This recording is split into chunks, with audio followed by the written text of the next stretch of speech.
Hi, you guys. I'm gonna wait for a few of you guys to get here and drink some coffee that my other half made me this morning. Thank you so much for being here. I'm so happy that we're together today. It's Friday. And I have some interesting things to talk with you about today, hopefully. I think they're interesting. You might find them totally boring, but yay, there's one person here. Hi. Thank you so much for being here. So yes, our Friday afternoons have turned into Friday morning. Well, it's 12, but for me, that's kind of breakfast time. So it's a brunch together. So cheers. Here's some coffee for you. It's very good. It's from Costa Rica. Only the best. And I also have some amazing coffee cake. Do you guys like coffee cake? I didn't make this. We went to a little, basically like a farm stand kind of thing, a farm grocery store the other day, and they have freshly baked things. So I thought I would put some amazing habanero honey peanut butter on there. If you know me, you know that I love spicy food. Like, I literally put cayenne pepper on everything. I probably eat like half a teaspoon of cayenne pepper every day. I don't know why. I think that's probably because when I was really lucky, and I've been to China several times for musical things. And it wasn't the first time that I was there, but I think it was the second or third time that I was there. I went to this amazing festival called the Great Wall Academy. And it was like, maybe like an hour or two outside of the city. It was at this, I think it was really like a resort, like golf course kind of thing. It was so beautiful, and it was styled after the Forbidden City. So anyway, so we got to play music and study and learn, and I was very, very shy and just kind of was a sponge absorbing rather than playing anything, because the talent there was just out of this world. I remember, it's so funny because I was just talking about peppers, and it led me to talking to you about this memory from China. We'll get to why the peppers belong to this story in a second, but yeah, the talent in China was absolutely phenomenal. And I remember seeing these two, like, they must have been like 7 or 8-year-old sisters. They were like twin sisters, and they were playing a violin concerto, and they were so perfectly together. And they just, the articulation, the sound, it just sounded like one instrument. And when they played, they kind of smiled at each other, and they were having this musical conversation. It was like just amazing. So anyway, yes, so on the last day of that festival, or one of the final days, they did this amazing hot pot. And it was like a Szechuan style hot pot where the broth was really, really, really, really spicy. And they used these specific kind of peppers that they're like long, like I guess they're just chili peppers, but they're just these long dried red peppers. And they're just like, you know, thousands of them in the broth. And that kind of chili pepper, yes, it's very, very spicy, but for me, it makes my body just feel so relaxed. It just puts my whole body in this like kind of wonderful, relaxing numbness, but in a good way, not like in a, like, you know, you're out of touch and everything. It's just like you're just really, really relaxed. So, yes, and it also makes you sweat like crazy to eat hot pot, a Szechuan, you know, hot pot.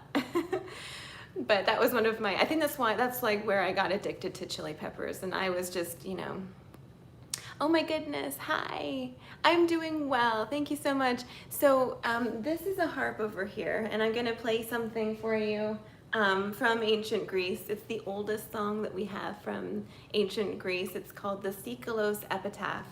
And then I'm gonna read to you a little bit from this wonderful essay, basically, or paper. I don't know. It's a what is that? It's like it's a probably like someone's doctoral thesis about the ancient Greeks and their thoughts on music. We're just gonna do a little bit of it together. So it's gonna be kind of like story time and music time.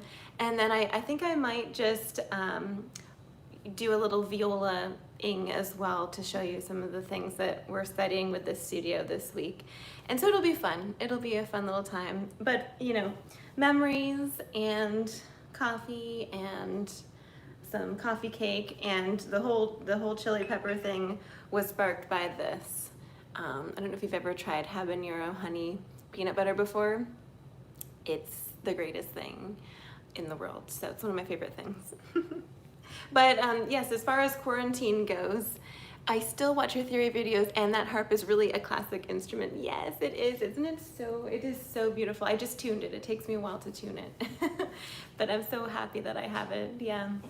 But you know what, you guys, are you all doing okay in quarantine? Have you had to cut your hair yet? Because I had to cut my hair. I had to cut my hair, and you know, I usually go to the hairdresser. Oh, Sylvia, there you are. Hi. Yes, it can't be complete without you. I don't think I've ever done a live stream without you. So you're my good luck charm. I'm just telling everybody that I've cut my hair, and I did it with my hair dry, and I just kind of sectioned it off in, you know, sections like this, and I just did this, and then I went snip. So I'm trying to, you know, I've been trying to grow my hair out and keep it healthy and all of that. So you're not able to cut your hair? Well, I didn't think I was able to cut my hair either. I kind of messed my bangs up a little bit. I might have cut too much off of my bangs, but they'll grow. They'll grow. I usually have them a little bit uneven. Here's my tip for cutting bangs. Take it with a grain of salt. But I like this part to kind of hit right here at this jawline, kind of. And I think if I could figure out how to keep the curl actually going the other way, this would look really nice. But right now it's just kind of curving into my face, and I'm not really liking that look. I need it to kind of curl away. But anyway, so that's that one. That one hits there. That's the good side. And then this is the scary side. So this side hits kind of right here at the jawline. And it's just kind of, so it's kind of emphasizing certain parts of the face. You know, you have to have an artistic eye to be a hairdresser. Not that I'm a hairdresser at all, but I'm just wondering, have any of you had to cut your hair yet? Have you had to cut your hair? Yeah, and are you doing anything in the morning? Like, do you have a good morning routine? You getting your exercise in? I was just listening to this podcast I'm a big fan of Joe Rogan. I used to literally listen to every single one of his podcasts. I would fall asleep with his voice in my ear for, you know, years at a time. But let's see, this is also a tough job. We realize that when we have to lock in home for months. Yeah. It's true. Yeah, it's true. And, you know, stopping working as well is another thing. I know a lot of people are struggling with just how to stop working. Have a morning routine, but it doesn't include exercise. Yeah, well, sometimes mine does. Maybe not every day, but can you guys hear my cat? She remember, she always goes to the bathroom like during the live streams. We've moved her from over here to over there. But yeah, I feel like having a little exercise routine is really nice. And I've been exploring, you know, doing yoga, doing like a cardio routine, doing like a weights routine, and just kind of shaking things up a little bit. But I think one of the things I'm finding, I don't know if you guys are finding this, if you're working, you know, via Zoom, or if you're working on like teleconferences a lot, that I kind of sometimes, and it's so funny because I've been literally teaching online for years. I've taught so many students online, like, I don't know, probably since probably 2015 or 2014. So that would be like 5 or 6 years at this point. So, but I think it's, and I think it's probably because I'm so excited, like, to see people now in their lessons, and it just goes from one lesson to the next lesson to the next lesson, and so I'm like always like a little bit breathless in the lessons, and I need to figure out how to calm and breathe. So I think one of the things I'm going to explore with everybody this week is just taking 1 minute when we first start the lesson to just breathe, because it can also be a little bit stressful. I know a lot of people sometimes feel kind of stressed about, you know, meeting for a lesson online. Like, can you hear the other person? Are you talking over the other person? Can they see you? And are you cut off? All that kind of thing. So It's nice. I think it would be a nice idea to just kind of get centered a little bit. And it was inspired by this yoga class that I did the other day, because when you get really breathless, and you'll probably see in the live stream, probably I'll like eventually become like overly excited and not be able to breathe right. So Sylvia, what is your exciting news? Tell us what your exciting news is.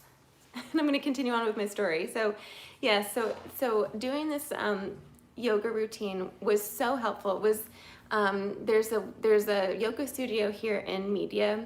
I live in Pennsylvania, if you guys are wondering, like, where am I? Oh, Michael Stokes, hi. I'm so happy you're here. Yes, so there's a yoga studio here called, yeah, my Patreon is still $1 a month. Yep. And you have access to all this stuff. We're going through the scales. We're learning all about the scales. It's kind of like an intro to them, to be able to hear them, to be able to kind of know how they're related. This week actually it's really this month, we're studying C major and A minor. So I published a video on that key and how they're related. Oh my goodness, Sylvia, I'm having my first tarot reading in an hour.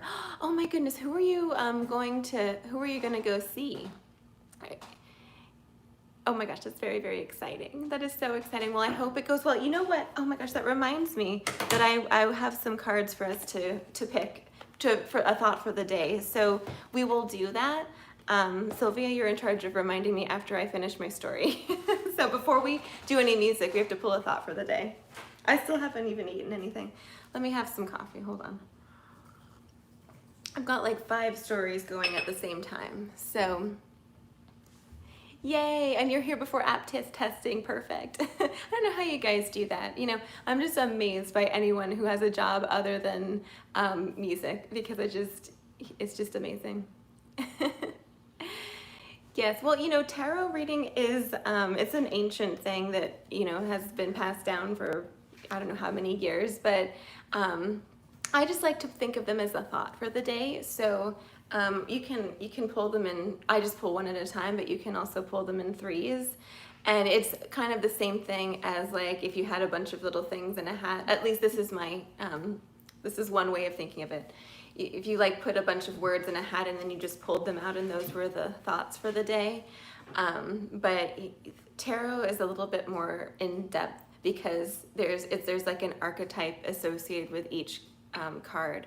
So there's just so much that you could explore with it.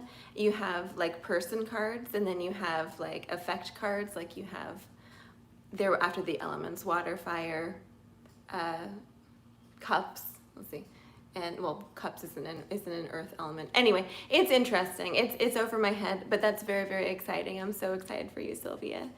I hope it goes well and is very interesting for you. So yay. Okay, now the thought that I was telling you, because I have 5 stories going on at the same time. Oh my goodness, hi, thank you for being here. I'm so happy that you're here. Does anyone remember what I was talking about? Because I get so sidetracked. Just telling you all these things. Oh, I was talking about yoga. Okay, so I am going to link below this video, if I remember, the link to the yoga studio. It's in Media, and they do live stream yoga classes, but they also have recorded classes that are free. So yesterday I was doing their well-being yoga. It's called Sarva Yoga, I think. Anyway, I'll like try and post the link for that below here. And there was a well-being yoga, and it's very, very slow, meaning that there's only like maybe 12 poses for the hour, or maybe there's more than that, but it's all about breathing and it really helps your nervous system to just calm down and for you to feel like so much better.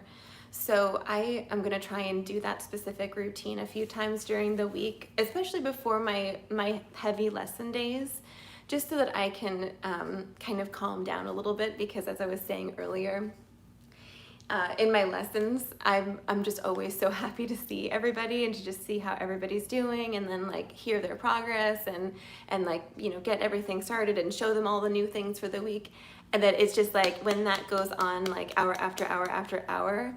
Brian, yay, you're here, I'm so happy. When that goes on hour after hour, I at the end of the night sometimes have forgotten to drink water. Sometimes I'm realizing, oh my gosh, I've been like holding my shoulders up like this for an hour and I can't even breathe, and I just really need to calm down. So that's going to be, if I remember, I'm going to try and start our lessons this week with just a minute of being together, but just breathing. And I might even make a video for everybody in the studio and just everybody on YouTube, the YouTube family, on how to prepare for a music lesson via Zoom or Skype or whatever it is, like an online music lesson, because there are a few things that would just help me as the teacher to help you. So I'll just say one of the biggest thing is that when you are doing your lesson, you need to make sure that your music, so my music stands right behind you, that your music and your body are facing the same direction, and that the camera is also pretty much facing the same direction. It can be kind of like an angle like this, like I'm facing you, but then I could also twist and just gently face my music. Because when you have the instrument, you need to make sure that and you can refer back to my correct violin viola setup video, which was a recent video, but you need to make sure that your scroll and your eyes are in the same direction. So you don't want to have this happen where you're looking at me and then you're keeping your instrument over here and now everything feels weird when you look at your music. You need to look at the music, face your hips and every body are completely facing your music, scroll facing the music, and that's how you're playing. And then you can kind of look over at me with your eyes, or if I need to see something, you can show me. That's kind of the biggest thing, I think. The other thing I noticed is that on FaceTime versus Zoom, the screen view is a little bit different. So on Zoom, sometimes I fill the camera, but on FaceTime, sometimes my head is like cut off right here, and I just, so there's all these little things to work out with using various online, interfaces. So should we have some breakfast? Let's have some breakfast finally. For those of you that have just joined, I have a lovely piece of coffee cake. By the way, did you see on Instagram, and I have some lovely habanero honey peanut butter. Did you guys see on Instagram, I think it was Vanity Fair, posted a video of Nicole Kidman doing a eating bugs thing. I know that sounds absolutely crazy, but it was the most hysterical video that I've ever seen. It was so funny. And Nicole Kidman has a great personality. She's just so funny. So this is inspired by her, but we're not gonna be eating bugs. We're gonna be eating coffee cake with a little peanut butter and some coffee. So yes, let me pop this back on. And after we eat a little bit of breakfast together, you guys eating anything? Is it breakfast time for you in your area of the world? After we have breakfast, we're gonna pull a little thought for the day, and then we're going to get into some very interesting things. Spare ribs sound good. Usually for breakfast, I like to eat, I usually like to eat some kind of vegetable and eggs, or it doesn't even have to be like typical breakfast food. Like sometimes I'll eat like a kale salad with tuna or something. Anyway, here we go. This is my favorite coffee cake. It's very, very good, especially with this peanut butter.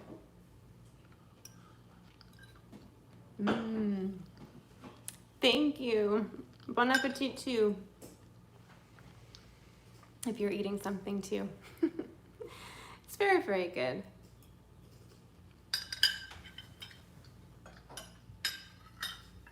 I'm gonna have some coffee.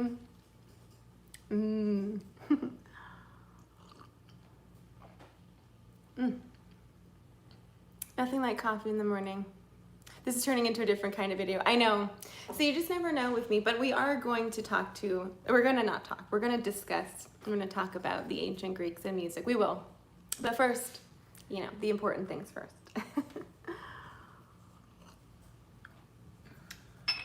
Oh, you guys, I forgot to tell you as well. This morning, If you're not following me on Instagram, I wish that you would, because I post some funny things during the week on my stories. So this week, today was making an egg hair mask to put in. And so egg hair masks are amazing. I always joke that my hair likes to eat 2 eggs once a week. So it's sometimes your hair is a little bit protein deprived, sometimes it's moisture deprived. So what I do is and my Instagram is just Violin Viola Masterclass. So I'd love for you to join. But it makes your hair nice and thick, and it seems to replenish some of that protein that can get lost. And I used to do, when we could go to the hairdresser, every 2 months I would go get a keratin treatment, because I've really been trying to grow it out, and keep it healthy. And because I blow dry my hair all the time, or I'm styling it in some way, it gets damaged. And I use good products to, for heat protectants and things like that. But try doing a hair mask with eggs. And you could even put in I put in olive oil, eggs, and a little dash of milk. Leave it in for 30 minutes. Put a little shower cap on, look completely crazy, and then rinse it out. But yeah, don't put a cooked egg in your hair, but just crack 2 raw eggs and then just pop that in your hair. And it's good for guys too. You guys out there, make your hair nice and thick and grow, nice and strong. And castor oil helps with that too. Sometimes I put that in my other hair as well. We do hair masks together, which is fun. So yes, that's funny. Putting the food in your hair made you hungry. So I understand. Yeah, I understand. So, beauty tips, music, thought for the day, things. Anyway, that's what we get on this channel. I asked you guys earlier, have you had to cut your hair yet? Because I have. I had to cut my hair. And so I put, Jake, hi there. I do an egg hair mask once a week. I wash my hair twice a week. I usually wash it on the 4th day. And then I, will do some kind of moisture mask with olive oil or something, just warming up the olive oil, for 20 seconds or so. You don't want it to be hot, like scalding, but you want it to be nice and warm, and you just dump that on your head in the scalp all the way to the root, so everything's kind of drenched in that. Put that up for 30 minutes as well, or an hour, as long as you can for that one. Rinse it out with, you're gonna probably have to wash your hair twice when you do that. So shampoo once, and then rinse out, and shampoo again, put in your conditioner and all of that. So yeah, hair treatments. I did that too, and my bangs are just all weird now. Then they're not really curving. Granted, I just, blow dried them. I didn't really style them today. So anyway, okay, let me have just one more little bite of this coffee cake, and then we're gonna pull a little thought for the day card and jump right into what we're gonna talk about today. So good. So good. I think I'm gonna make some ginger snap cookies today too. I used to make cookies for the studio. Every week I would make cookies. I would keep them in the freezer. Yeah, I don't really play the harp. I mean, I play the harp badly with bad technique. I just, I love the harp and I can kind of play it. So, but I need to maybe take some lessons with a real harp teacher to see how to, do the technique right. I have watched various videos on that, but for me the fingering is all weird. I don't have the fingering right. Okay, I'm feeling ready to begin our lesson today, although my glasses are very dirty. Just one second.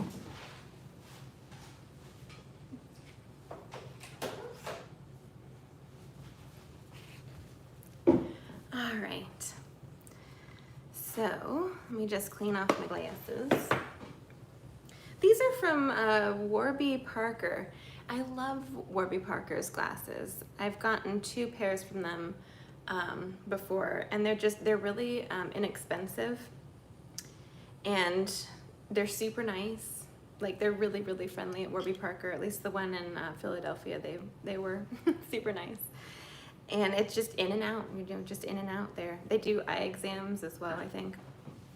But these, if you're curious, are the daisy frames. And thank you. And I just like that they're red because they're just kind of fabulous, to have red glasses. I have a red car, so, which I never drive. I never drive it. So, all right. Let's pull a thought for the day. Let's see here. We're gonna use these. I love these. They're very pretty. They're by Doreen Virtue, who is lovely. She's just so lovely. So let's see here. I know. Well, see, I used to drive it a lot. I used to drive my car all the time. And it was very, very needed. But, as you know, now we don't really need to drive very much. So my other half has a car, so we just use his car. And my car just kind of gets to sit there and look pretty, so. We did take it out the other day. And it needs honestly, it needs a bath. It needs a wax, it needs to be washed, it needs to be vacuumed, all that kind of thing. Okay, here we go, you guys. Let's see. Why don't we pick, I always pick the end ones. Ooh, you are seeing the situation accurately. How fabulous.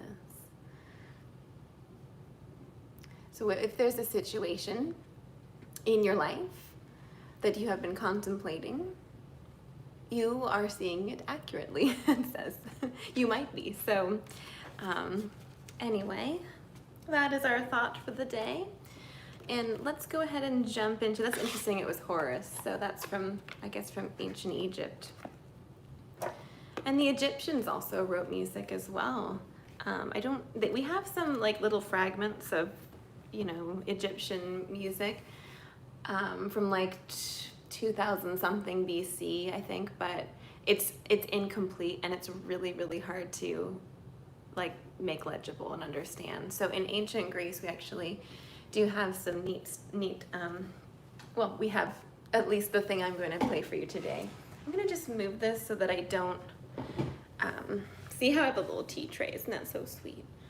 I'm going to just move this.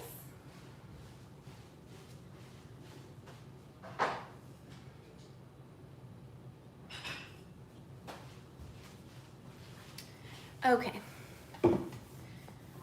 So you guys, what I'm going to play for you, I have played it for you before, sorry. It is called the Seikilos Epitaph. And you know what? Let me show you what this looks like. It was found on this tombstone. That's what it looks like there. The Seikilos Epitaph is the oldest surviving complete musical composition, including musical notation from anywhere in the world. The epitaph has been variously dated, but seems to be either from the 1st or 2nd century. The song, the melody of which is recorded alongside its lyrics in the ancient Greek musical notation, was found engraved on a tombstone from the Hellenistic town Tralles, near present-day Aydin, Turkey. It is a Hellenistic Ionic song in either the Phrygian octave species or Iastian tonos. I have no clue what that is. You see, and I could be wrong about this, but I think the ancient Greeks had a modal system that they used, but what we call, like the Dorian mode today, what we know as the Dorian mode, might not have been what they called the Dorian mode. So they probably had their own little names for them. So, okay, this is really sweet. So there's a poem that's on the epitaph as well. And it seems like words and music just went hand in hand. And so I just love that idea. One of the things that I've been working on with everybody for the past 6 months, and even myself, it was so interesting how this really, really opened up my inner artistic voice, basically, is to use words to help with our phrasing. So I'm going to read you this little poem. This is the poem from the Seikilos Epitaph. Right? It's like a little prayer. While you live, shine. Have no grief at all. Life exists only for a short while, and time demands his due. So isn't that lovely that that's the oldest song that the oldest complete song that we have. It's got this beautiful poem that's just timeless. While you live, shine. Have no grief at all. Life exists only for a short while, and time demands his due.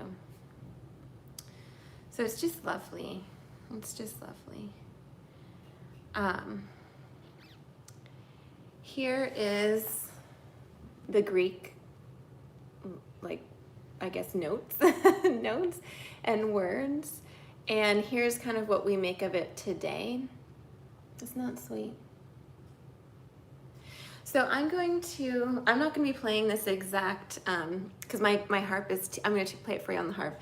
My harp is tuned in E flat major, and so I'm not going to be playing it in that key. I'm going to be playing it in a different key. I'm actually going to be playing it in the Mixolydian mode. I'm pretty sure it's the Mixolydian mode. Pop this on.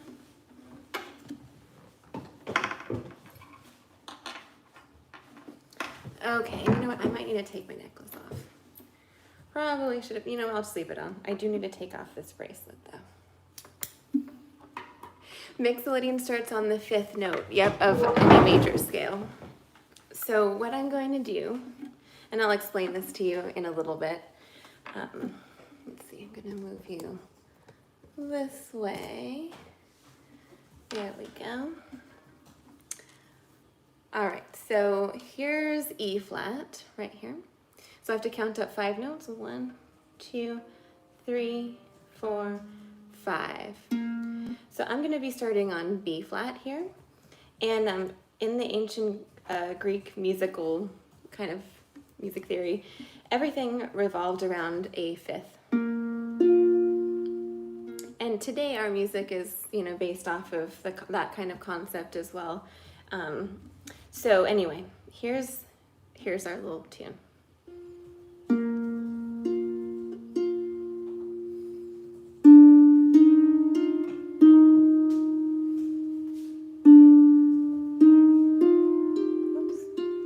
Sorry, see, I told you I'd mess it up. Let me do that, try that again. So we have.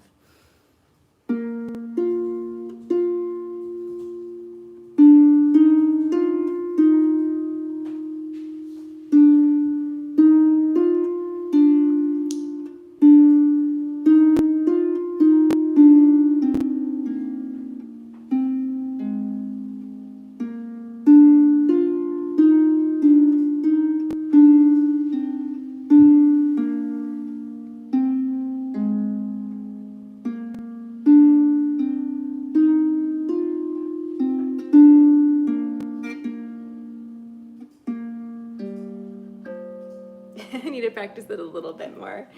But so there's kind of the basic little melody, and see what happens when I add the 1. So it just adds something very special. Oops, that's not right. There it is. Okay, so we have.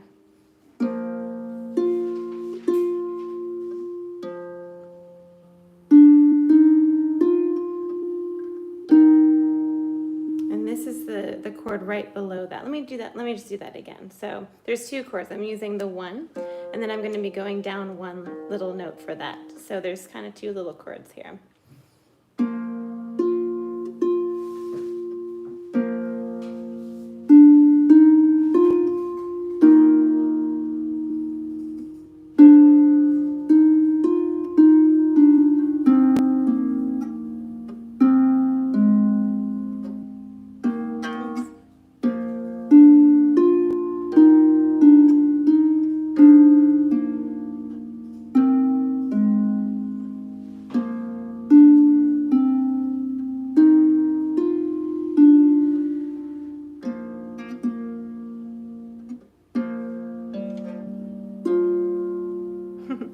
So something like that, something like that.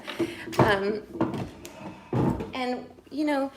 If you were, the nice thing about studying the harp or studying the piano, as opposed to when you learn the violin or you learn the viola, or even like the cello, those are more melodic instruments. So they're capable of really making an amazing melody.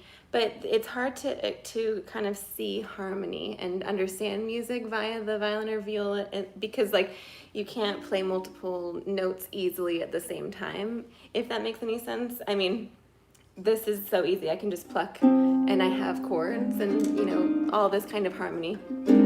Like I could make a horrible sound, or I could make a really nice sound. So if I was to play this scale, this would be B flat mixolydian. Let's see here. I need to start here. So here's my 1 that I'm going to pluck in this hand, and here's the scale I'm going to do in this hand. So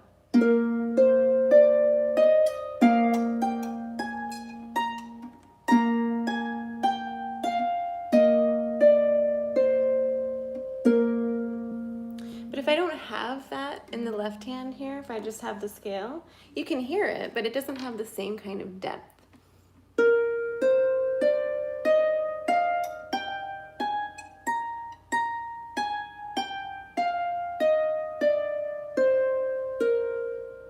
So as soon as I add another note to add a harmony, like my 1, for example,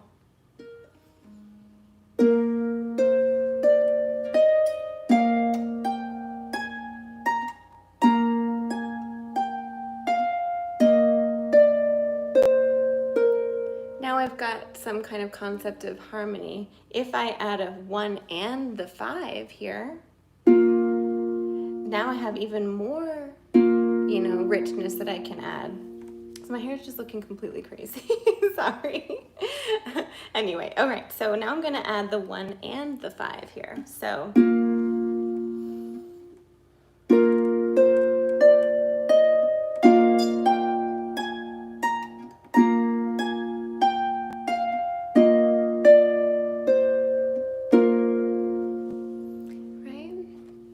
So if I was to just play the 5, let's hear what just the 5 sounds like.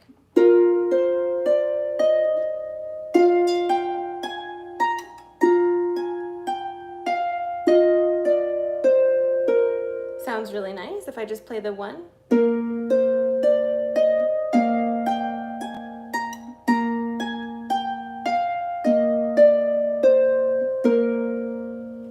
Sounds completed at the end, especially to arrive together on that octave, versus, which also sounds beautiful, but that would be considered like a perfect cadence, I think, when it ends on the same note. So anyways, I'm going to pop this down, and we are going to now discuss a little bit about the ancient Greeks. So I'm basically going to read you a little story. We're going to have a little story time. Does that make any sense? Oh wait, there's one other thing I just wanted to show you. And you can see I don't really play the harp very well, especially on the spot. But, that's why I'm teaching everybody on Patreon and in the studio and have taught scales this way for this period of time, is I give you a cello drone, basically the 1, and then I have a recording of me playing the scale over it. So this week we did C major, this month we're doing C major and A minor, so you can hear, and this is not C major, A minor, this is still that same B flat mixolydian, but it gives you more depth. So rather than you just playing on your own,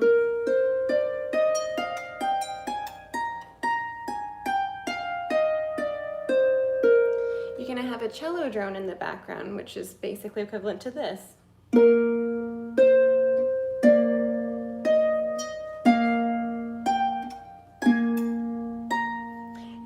And you can also go slow enough that you might be able to hear the harmonies, the intervals between each note. So you've got your octave. This would be kind of like a second away. Hear the harmony of what a second sounds like, although it's not truly a second. That's a second. This is a second separated by an octave. And then when we resolve to the third, how beautiful that is. got a different feel than this one. Oops. This is transitory, the second scale degree to the third. Now we suddenly feel it's a major third, so it sounds very happy and bright and beautiful. Here's the fourth. Another perfect interval. And then the stability of the perfect fifth. That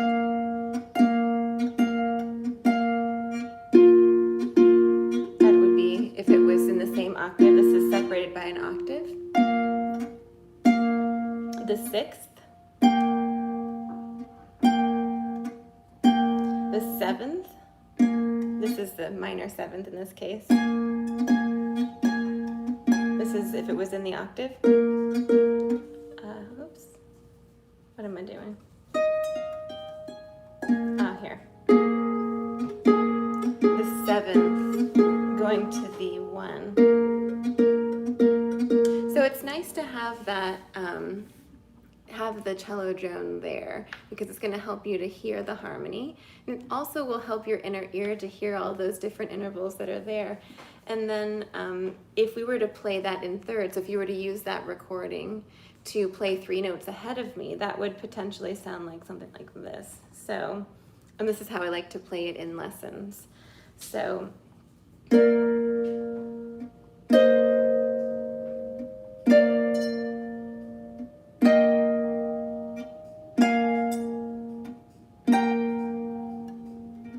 you see what I mean? So kind of having the thirds. So that would be just if you started 3 notes ahead of the recording. If you start 5 notes ahead of the recording, you can hear kind of like a more ancient style of hearing the harmony. So for example, a lot of the Gregorian chant of the medieval music, the concept of harmony was just adding a perfect fifth above or below. So that would be like a perfect fourth below. A perfect fifth above is a perfect fourth below. So if you were to start 5 notes ahead of me, for example,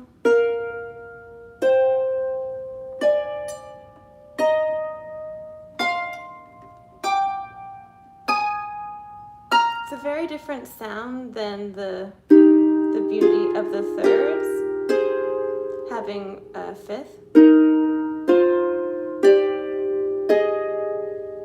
But it's nice as an artist to be able to hear, isn't it? Even with me like plucking badly at the harp. It's hard to sound bad on a harp, honestly. But yeah, so it's nice as an artist for you to, and as a musician, to be able to hear all of these harmonies. So I'm really excited about these recordings, and eventually they will be live on YouTube. It's just that you're going to be a month behind everybody on Patreon. And the reason why I'm making them, I'm making them for my studio first, and then they're for Patreon basically second, and then they're for the world third. So eventually they will be available to everybody, these little simple recordings that you can play along with a cello drone, a scale, me playing the scale, and then you can play along with me, or you can play it in, you know, various intervals against me. And it's just a 1 octave scale. And we're going to go through all of the keys, all the sharps, all the flats, all the majors and minors, and we're going to go through them together. So it's going to be really interesting, and by the end of the scale series you're going to understand about scales and maybe even have some thoughts and feelings about, you know, E minor versus F sharp minor, for example, or C major versus D major. What is the feel? What's the difference between those kinds of keys? So you're gonna start to develop a musical palette, basically, which is very cool. I'm excited. It definitely, I mean, through teaching this series for the past, I'm starting to record everything for you guys, but I've been teaching my students this way of scales for probably the last like 6 months or so. We started with the modes. We went through the modes with that. And then because they're all very, very different, and then we went through all of the scales. So I'm just recording a series that specifically teaches it this way. And that way they can play along with me in lessons because I'm not there anymore. So anyways, I'm gonna pop this down. You know, the harp is, you know, an ancient instrument. It's an instrument that we've had throughout, probably thousands of years. So it's neat to be able to have this instrument to experiment with and just play. I mean, I love just playing.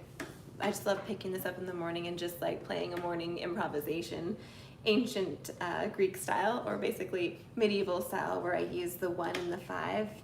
I just kind of hang around with that, whatever key or whatever mode I'm in, and experiment with different rhythms and whatnot. It's just fun. It's just fun. And it helps me on the violin and viola as well to be more musical. Let me pop this down.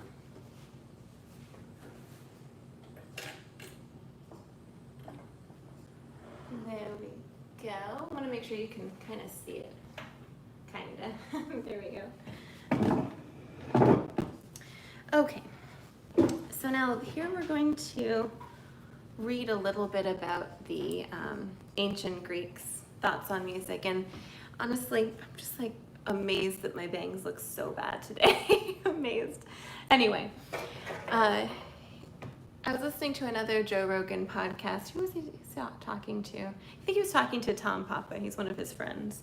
And they were just talking about how their children are, the love of learning is being sucked out of their children, and especially having to study on Zoom and online. And I mean, I don't know how teachers possibly manage, a classroom online. But it just makes me really sad to think that love of learning isn't there, and exploration. So the uncovering of all of this knowledge. So anyway, let's just read a little bit about the ancient Greeks. So I'm gonna try and remember to link this, to link the Seikilos thing, and to link that yoga class if you're interested in checking that out. It's a free, I mean, you can join them for, you can pay and join live, or you can just enjoy some of the recorded classes that they have. There's I think his name is Jack, and he does the well-being one. There's a pre-recorded well-being yoga, and I just love that one. Just love that one. It's fabulous, especially if you need to kind of like calm down or you're feeling stressed. Okay, so I'm gonna move you a little bit closer. Story time. There we go. All right, so this is called Plato and Aristotle on the Ends of Music. Let's see, make sure you can see everything okay. Sorry, bear with me. There we go. This is by Mary B. Schoen Nazaro. And doesn't say how many, it's 14 pages. I'm not gonna read you 14 pages. We actually might make this like a little Friday series where we just kind of talk about this, because I think it is just so interesting. And as you're studying music, to get to know the oldest concept of music and how, music, the thought of music to the ancients is so interesting. It's nice to have that foundation. And as you go through the time periods in music history, you're going to just have more depth of understanding, and it's going to mean so much more to you. The music will mean so much more to you. So, all right.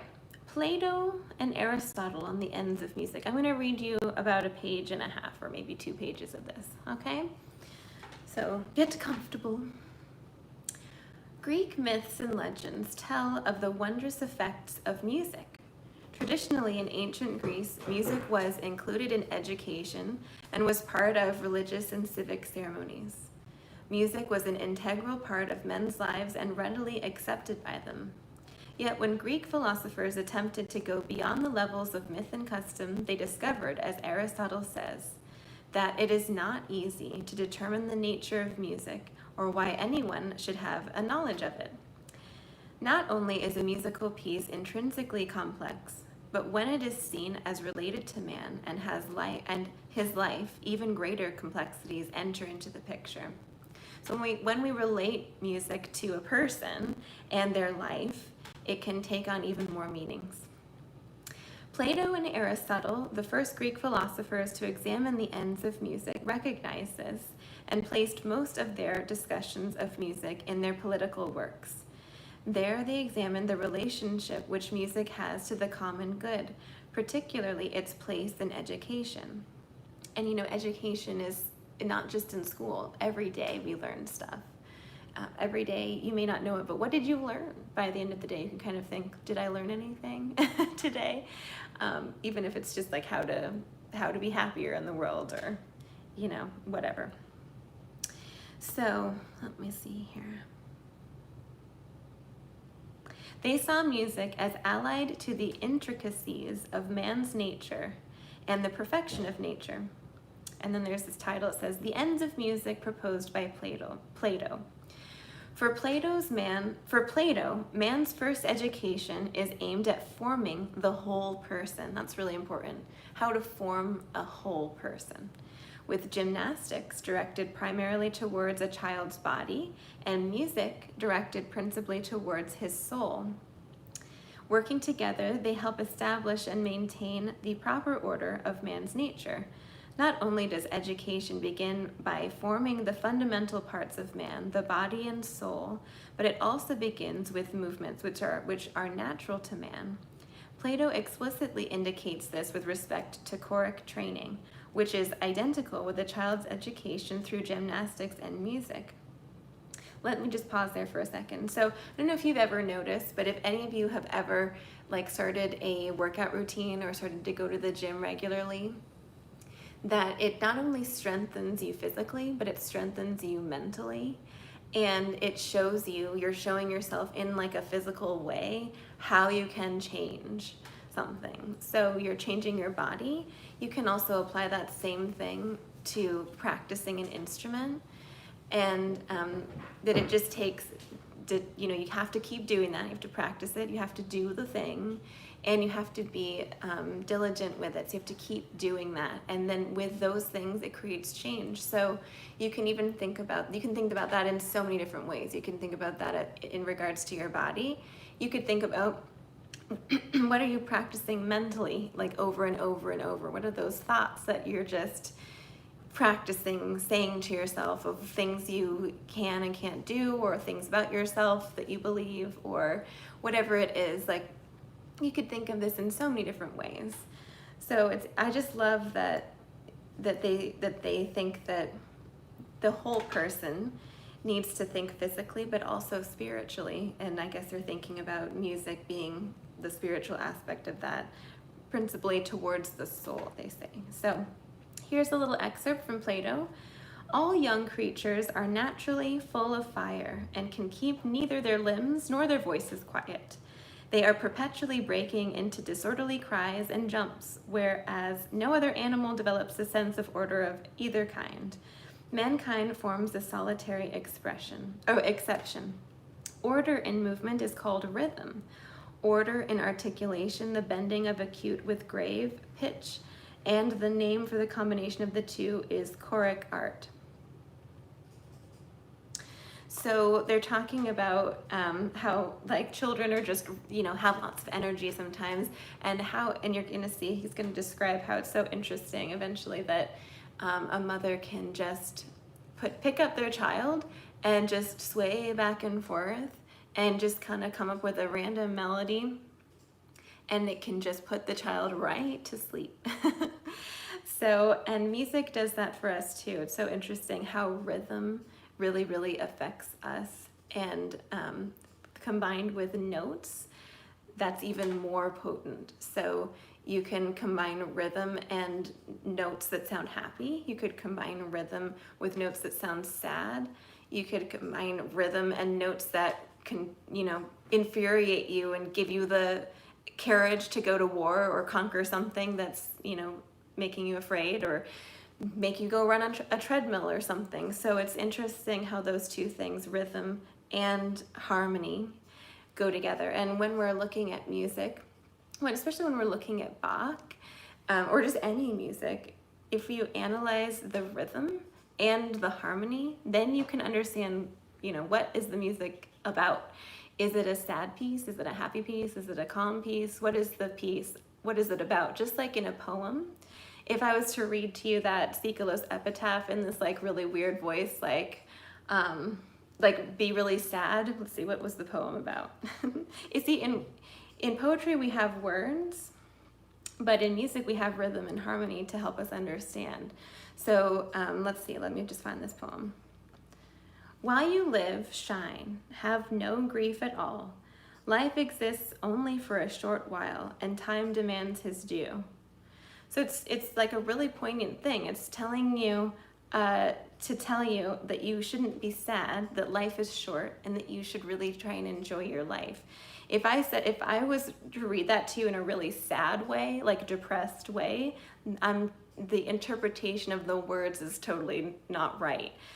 While you live, shine, have no grief at all. Life exists only for a short time, and time demands his due. You know, like it just doesn't make any sense. So when we look at music, looking at the rhythm and looking at the harmony helps us to understand what it's about. And especially in Bach, there's all these different, you know, sometimes you're just looking at a piece that's full of 16th notes. So yeah, there's like a driving energy behind it, but then you have to kind of keep this open so that you can feel the harmony and you can feel what the music is saying, where are the notes going as well, and what's the pacing. So pacing meaning like, what are you stressing, for example, or how are you getting there? So I could say, how are you getting there? Or how are you getting there? So there's all these different ways that you could kind of say words, and it's the same thing with music. It just has to make sense. It has to make sense. And so anyway, let's continue. Choric art begins with natural movements, which are so easy that even a baby can perform them. Using these movements, music helps prepare the soul for acting well, just as gymnastics based on spontaneous physical movements helps prepare the body for easily performing complicated maneuvers. And scales help us, this is not what they're talking about, but scales help us to perform complicated maneuvers around the instrument in a particular key. So that's one of the reasons why we do need to practice scales. Music is made of scales, right? The first formation of the soul is called education by Plato to distinguish it from virtue. Education refers to the molding of the soul along good lines with regard to pleasure and pain. Virtue adds understanding to good habits of pleasure and pain. So education refers to molding the soul along the good lines with regard to to pleasure and pain. But virtue adds the understanding of whether something is good or bad. So Plato speaks of music as educating through habits by imparting by the melody a certain harmony of spirit that is not science, and by rhythm, measure, and grace. Music puts order in a child's soul by training him to feel pleasure and pain properly, even though he may not understand what the proper way to feel them would be. So I'm not really sure if this is exactly what they're saying, but it was kind of like what we were talking about earlier. Music and harmony can combine together, can help us feel sadness. It can help us feel courage. It can help us feel like we need to go to sleep when we're really, really tired and everything's, we're really calm. And so it's interesting how music allows us to experience that. And it sometimes will make us feel that. Like if I listen to a sad song, I have to try really, really hard to not feel sad and to not be affected by the words or the music or the harmony. I have to just kind of switch my brain off or think about something else to specifically focus not on that, because it just will sometimes just take over, your body. I don't know if you've ever experienced that before. But according to Plato, music is a useful instrument for education because more than anything else, rhythm and harmony find their way into the innermost soul and take strongest hold upon it. Music begins by striking the senses and then passing through the senses. It goes more deeply into the soul. Musical education, in turn, can go as far as the music itself goes. Plato insists that it should not just give dexterity to the fingers or strength to the voice.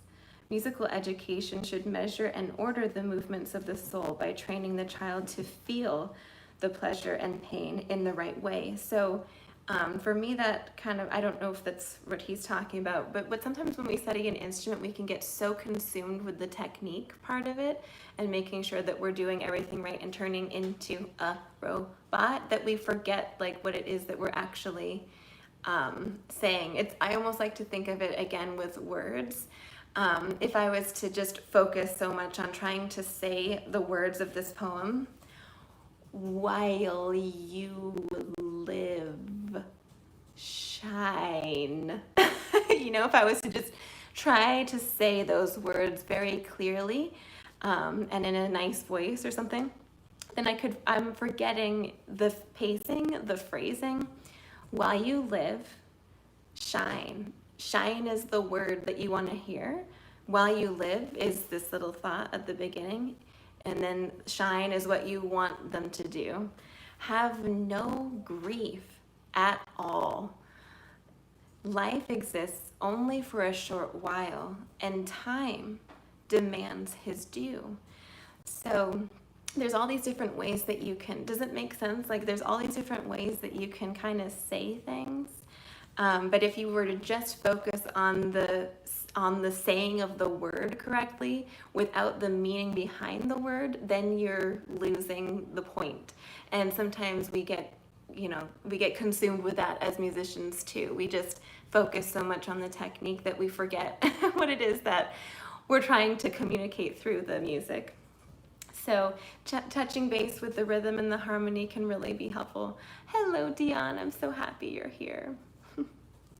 Let me just get through this paragraph and then I think we'll probably wrap this up because I could just sit here and talk to you about this all day, but I think we're gonna probably make this like a little series and each Friday we'll just get through this little article.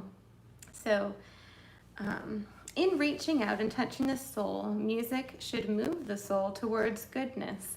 It can happen, however, that the soul is badly trained and deformed by music. In these instances, musical training is carried to a wrong end. Music must penetrate the soul, but it must not push it towards vice. One use of music suggested by Plato then is to mold the soul along good lines, that is, dispose it towards moral virtue. So I have no clue what he's talking about here. Honestly, it can happen that the soul is badly trained and deformed by music. So I'm just trying to imagine, like in ancient Greece, like what would they have been listening to? Yes, blonde jokes, thank you. Anyway, just trying to imagine like what kind of music would be deforming to the soul that they would have actually been exposed to, I guess if you were just always constantly exposed to this like AC/DC kind of stuff, then that would be who you would probably become. You'd probably become like, I love AC/DC, by the way. I love AC/DC. But if you were to just listen to that, if that was the extent of your musical taste, perhaps you would, that would just be who you would become, perhaps.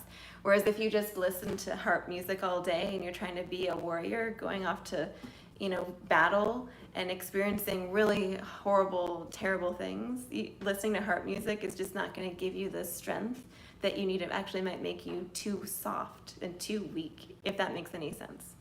So you can think of music and art as a way of helping us as people. So the question now arises as to why Plato thinks that music can move the soul towards goodness or its contrary. He says that music prepares the young for virtue by familiarizing them with well-ordered emotion. To understand how music can do this, we should look at what Plato says about lullabies. This is so interesting. We're going to end on this little thought. This course of rocking, right, in a lullaby, is adopted and its usefulness recognized both by those who nurse small children and by those who administer remedies in cases of, I can't pronounce that word. Thus, when mothers have children suffering from sleeplessness and want to lull them to rest, the treatment they apply is to give them not quiet, but motion, for they rock them constantly in their arms. And instead of silence, they use a kind of crooning noise, and thus they literally cast a spell upon the children. like the victims of Bacchic frenzy, no Bacchus. Remember, this is Plato who's talking about, by employing the combined movement of dance and song as a remedy. So whenever one applies an external shaking to affections of this kind, the external motion thus applied overpowers the internal motion of fear and frenzy, and thus by overpowering it brings about a manifest calm in the soul and a cessation of the grievous palpitations of the heart, which had existed in each case.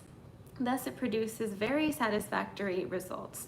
The children it puts to sleep, the Bacchants who are awake. It puts into a sound state of mind instead of a frenzied condition by means of dancing and playing. So that's another thing that's so interesting, is how music, movement, dance, all of that goes hand in hand.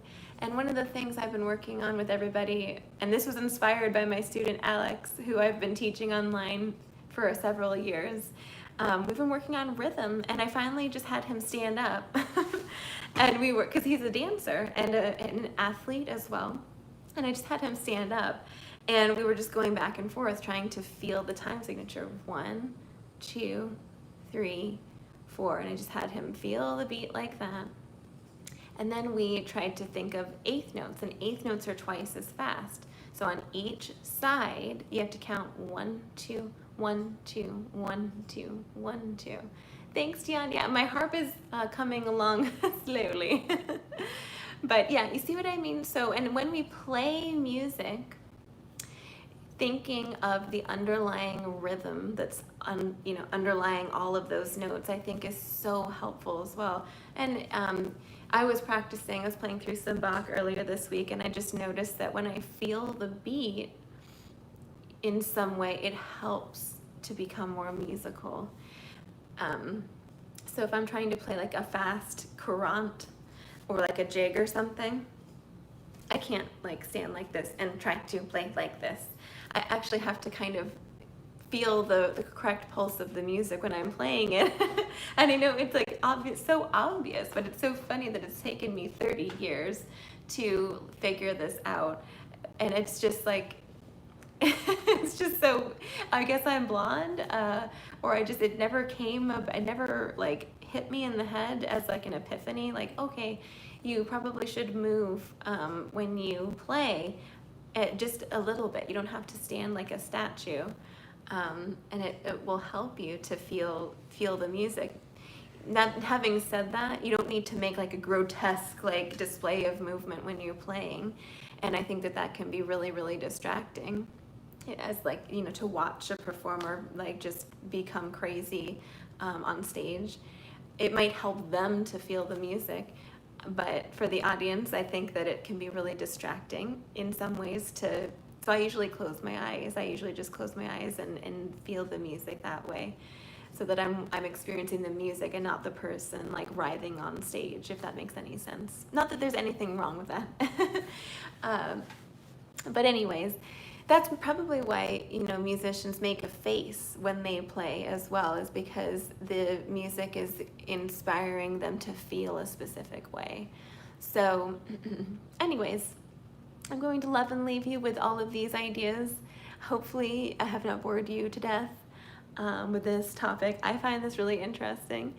And yes, so if you'd like to stay in touch, please do follow me on Instagram, Violin Viola Masterclass. I like to post funny things on my Insta story, during the week, and just show you what I'm up to.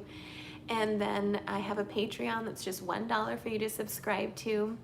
We're currently learning a series on scales. It's an intro to scales, so that you're gonna get both sides of the coin, the major and the minor, get to hear them, get to know what they feel like. You'll have an audio recording to play along with as well, and you can play it just like I did on the harp. You can play it along with me. You can play it in thirds, you could play it in fifths if you want to hear these different kind of intervals and how they feel, getting to experience the key in all these different kind of ways. You could play the scale in seconds with me. You could just start on the second scale degree and hear how terrible that sounds as you go along. But yeah, it's just going to help you to get an understanding of harmony on the violin and on the viola, because we are a melodic instrument. We're not necessarily like the function of that instrument is to sing a melody. It's not necessarily to have many notes going at the same time, although it can. But anyway, oh, thank you so much, Michael.